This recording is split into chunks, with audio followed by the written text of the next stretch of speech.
Assalamu alaikum. Welcome to our new ICT class. This class is highly effective for the student. আজকে আমরা শিখব HTML table section নিয়ে।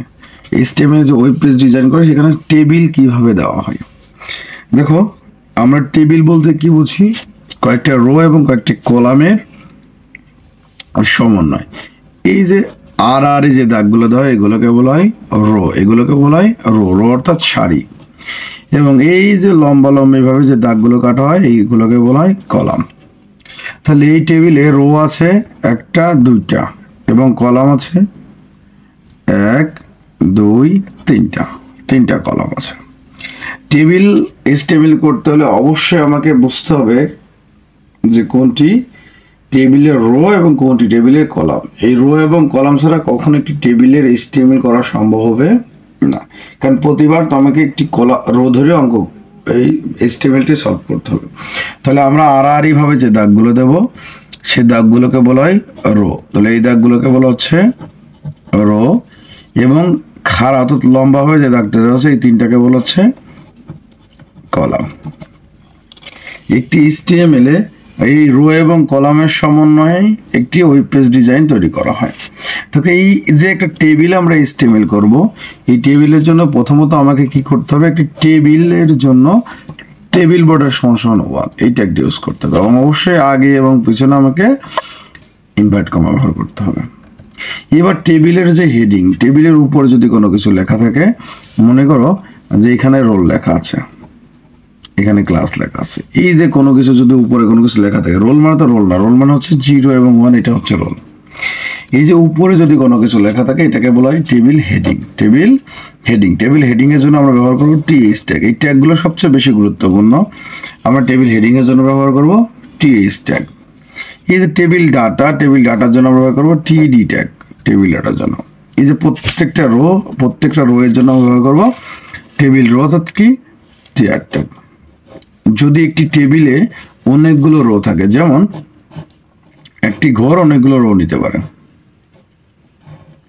এই ঘরটা পুরোপুরি দেওয়ার কথা ছিল, এই দাগগুলো কিন্তু যায়নি, মানে এইটা ঘরটা একটা দুইটা তিনটা রো নেছে। যদি একের অধিক রো নেয় তাহলে রো স্প্যান আর এখানে যতগুলো রো নেবে ততগুলো লিখতে হবে। 3টা নিলে 3টা, 4টা নিলে 4টা, যতগুলো নেবে। একের অধিক যদি কলাম নেয়, দেখো একটা টেবিল, এই টেবিলে এই লম্বা দাগগুলো কিন্তু যাওয়ার কথা ছিল, কিন্তু এই ঘরটা একাই 1 2 3টা কলাম নিয়েছে। এই জন্য যদি একের অধিক কলাম নয় তাহলে কল স্প্যান যা নিবে তাই, 3 নিলে 3, 2 নিলে 3, 4 নিলে 4, যা নিবে তাই।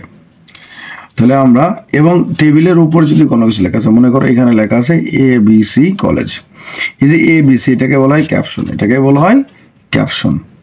এখন এই যে লেখাটা মাঝখানে হতে পারে, যদি লেখাটা এই টেবিলের মনে করো মাঝখানে আছে, এখানে টেস্ট রেজাল্ট আছে মাঝখানে আছে, তাহলে টেস্ট রেজাল্ট যদি মাঝখানে থাকে তাহলে অ্যালাইন সমান সেন্টার।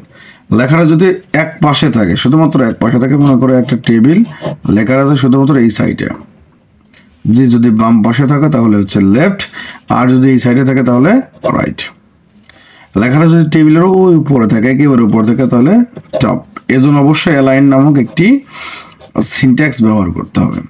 যদি লেখাটা একেবারে নিচে থাকে তাহলে বটম। লেখাতে যদি কোনো ব্যাকগ্রাউন্ড কালার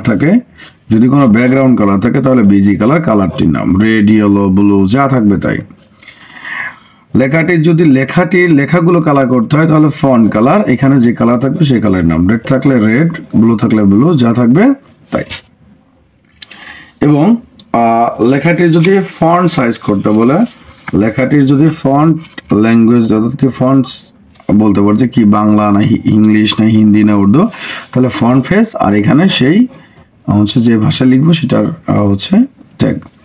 ফন্ট সাইজ, যদি ফন্টের সাইজ করতে পারে তাহলে ফন্ট সাইজ সমান ফন্টের একটা যে সাইজ দেবো, যে সাইজ লেখা থাকবে সেই সাইজটা আমাকে লিখতে হবে। চলো আমরা একটি HTML করে তার সাহায্যে বুঝে আসি যে কিভাবে একটি HTML করতে হয় টেবিলের। দেখো একটি আমাদের টেবিল দেওয়া আছে, বলছে ABC কলেজ, এখানে রোল আছে, ক্লাস আছে, ডিপার্টমেন্ট আছে। তাহলে আমাকে প্রথমত HTML করার সময় আমাকে বুঝতে হবে যে আসলে এখানে কোনটি রো, কোনটি কলাম, কোনটি হেডিং, কোনটি কি। দেখি ABC কলেজ, এই যে উপরে যদি টেবিলের উপর যদি কোনো কিছু লেখা থাকে তার নাম হচ্ছে ক্যাপশন, তার নাম হচ্ছে ক্যাপশন। রোল, ক্লাস, ডিপার্টমেন্ট, এই যে এইগুলোর মধ্যে রোল আছে কিন্তু এইগুলো তো রোল না। এই যে উপরে যদি কোনো কিছু আন্ডারে কোনো কিছু থাকে সেগুলোকে বলা হয় হেডিং, এগুলোকে বলা হয় হেডিং। এবং তার আন্ডারে যা থাকবে সবগুলোকে বলা হয় ডাটা। আর এখানে রো ব্যবহার করেছে 1 2 3, তিনটা রো ব্যবহার করেছে। কলাম ব্যবহার করেছে 1 2 3, তিনটা কলাম।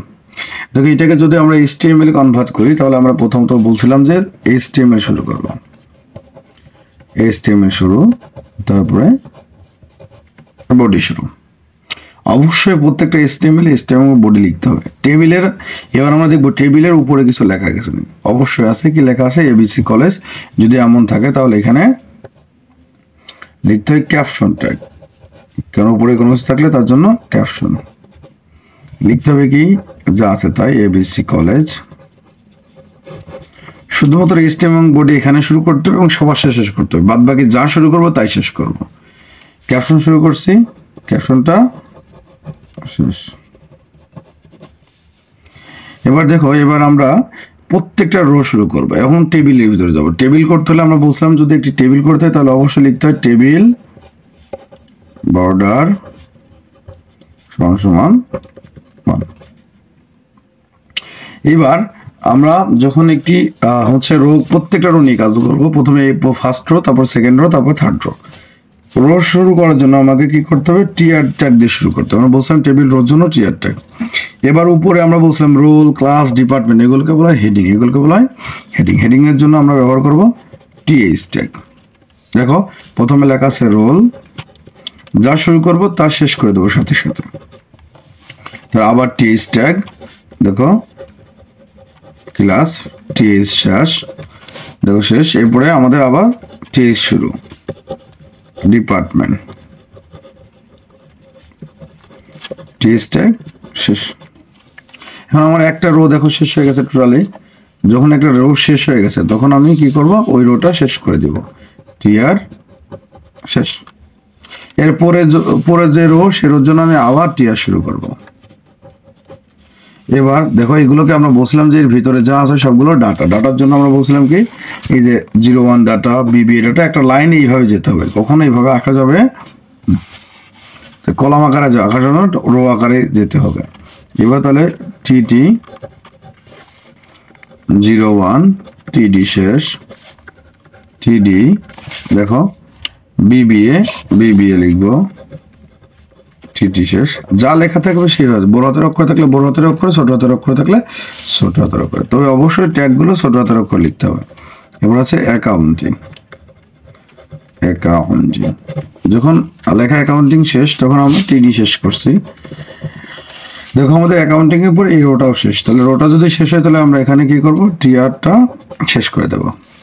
পরে যখন আমরা একটা লাইন করব, এই লাইনের জন্য আবার কি করব? টিআর শুরু করব। এবার 02 আছে, তাহলে টিডি 02, টিডি শেষ। অর্থাৎ এক লাইন হেডিং এর পরে যা থাকবে সবই সাধারণত ডাটা হয়। টিডি দেখো এমবি আছে, টিডি শেষ, টিডি ফিন্যান্স, টিডি শেষ। দেখো এই লাইনটাও শেষ হয়ে গেছে। যখন এই রোটা শেষ তখন আমরা এখানে আবার কি করব? টিআরটা শেষ করে দেব। এখন পুরো ম্যাথটাই শেষ। তাহলে আমরা আবার প্রথমে দেবো। এবার শেষ যখন হয়ে গেছে তাহলে এবার আমরা এই টেবিলের কাজ শেষ, তাহলে টেবিলটা আমরা বন্ধ করব। শুরুর সময় লিখছিলাম টেবিল বর্ডার, কিন্তু শেষের সময় লিখতে হবে শুধুমাত্র টেবিল। এবার এই যে আমরা বডি শেষ শুরু করেছিলাম, এবার বডি শেষ করব। দেন আমরা HTML-টা শেষ করব। এবার আমাদের HTML-টা শেষ। Thank you for watching this video.